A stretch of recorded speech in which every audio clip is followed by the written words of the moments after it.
신설하겠습니다. 경제위기 상황에서 소상공인의 생존 가능성을 높이고 정책적 지원 체계를 확립할 필요가 있습니다. 이에 중소벤처기업부에 소상공인 정책을 전담하는 제2차관을 신설하여 소상공인 지원 육성과 보호 등 소상공인 관련 기능을 종합적으로 수행하겠습니다. 8번째, 고용노동부의 산업안전보건정책을 전담하는 산업안전보건본부를 차관급으로 격상하겠습니다. 모든 일하는 사람을 대상으로 하는 산업안전보건체계를 구축하여 각종 산업재해 예방 대응 등 산업안전보건 총괄 조정 기능을 강화하겠습니다.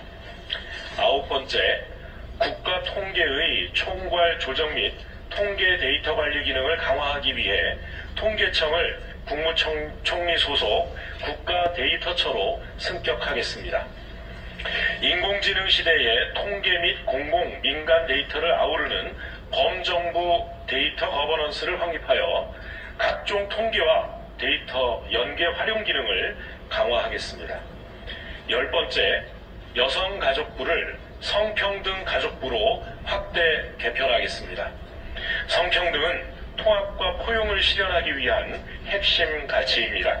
이에 여성가족부를 성평등 가족부로 개편하여 성평등 정책 컨트롤 타워로서의 역할을 강화하고 성평등 정책 전담기구도 실 단위로 격상하겠습니다.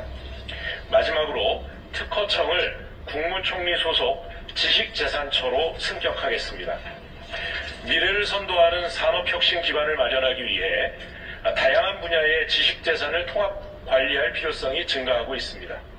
이에 지식재산처가 지식재산권의 창출과 활용, 보호 기능을 종합적으로 수행하도록 하겠습니다. 이상으로 세부적인 개편 방안에 대한 설명을 마치겠습니다. 이와 같은 내용을 담은 정부 조직 개편이 완료되면 중앙행정기관 규모는 현행 19부 3처 20청 6위원회에서 19부 6처 19청 6위원회로 바뀝니다. 네, 정부 고위 당정대 협의 결과 발표 현장을 함께 만나보셨습니다. 예, 가장 심도 있게 논의되는 것이 검찰 개혁이었고 이와 관련해서는 검찰청이 폐지됐고 공소청과 중대범죄수사청, 중수청을 신설했습니다. 또한 총리실 산하 범정부 검찰개혁 추진단도 구성할 예정이라고 하는데요. 이런 검찰 개혁안을 포함해서 조직법 개편안은 이달 말에 통과되도록 할 예정이다라고 밝혔습니다. 관련된 내용은 정리해서 신속하게 보도해드리도록 하겠습니다. 네, 준비된 대답을 또 이어가도록 하겠습니다. 저희가 주제를 바꿔서 이제 김정은 국무위원장의 방중 결과에 대한 얘기를 좀 해보려고 했는데 중국 전승절을 계기로 다자 외교 무대에 처음 나서게 됐던 것이고 이걸 통해서 이제 북중러 한밀 구도가 뚜렷해졌고요. 북중 관계 복원 발판도 마련됐다는 평가가 나왔는데 북중 정상이 앞으로 밀착 행보를 이어갈까 이 부분도 참 궁금해집니다. 어떻게 보셨습니까?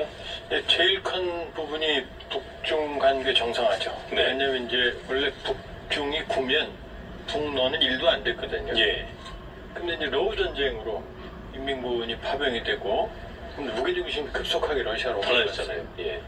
그래서 지금 북한 우패 발행을 할 때 보면 중국 표기보다 러시아 표기가 앞서요. 그 정도로 이제 북러 관계가 강조돼 왔는데 그러다 보니까 북중 관계에 이상전선이 생겼고 연초까지만 해도 최악이었거든요. 그런데 중국은 이제 북한이라는 전략적 자산을 관리할 필요성이 커졌고 예. 북한은 이제 러우 전쟁이 아무래도 휴전으로 가면 몸값이 달라지거든요. 전쟁 중일 때랑. 그러니까 양측이 관계 개선에 합의를 한 것 같고 그러니까 이번에 보면은 사실은 김정은을 위한 자리라고 할 정도로 파격적인 대우를 줬거든요. 26개 국가가 왔는데 북한이 사실상 거의 꼴찌거든요. 국력으로는. 근데 푸틴도 하면 김정은이었거든요. 그리고 26개 국가 중에서 회담, 정식 회담을 푸틴하고 김정은 둘만 했거든요. 근데 만찬까지 풀코스로 하는 거는 사실상 김정은 쪽이 더 그 의뢰를 더 갖춘 거거든요. 그렇게 보면 이 얘기는 확실하게 이제 북중 관계를 회복시키겠다는 시주석의 의지가 있는 것 같다. 그러니까 북중 관계는 본격적인 이제 회복 국면으로 갈 것 같고요. 김 위원장 방중 전에도 신암록강 대교라고 있어요. 지금 조정우 의견은 옛날 철도 도로 단선인데 그 하루의 신암록강 대교는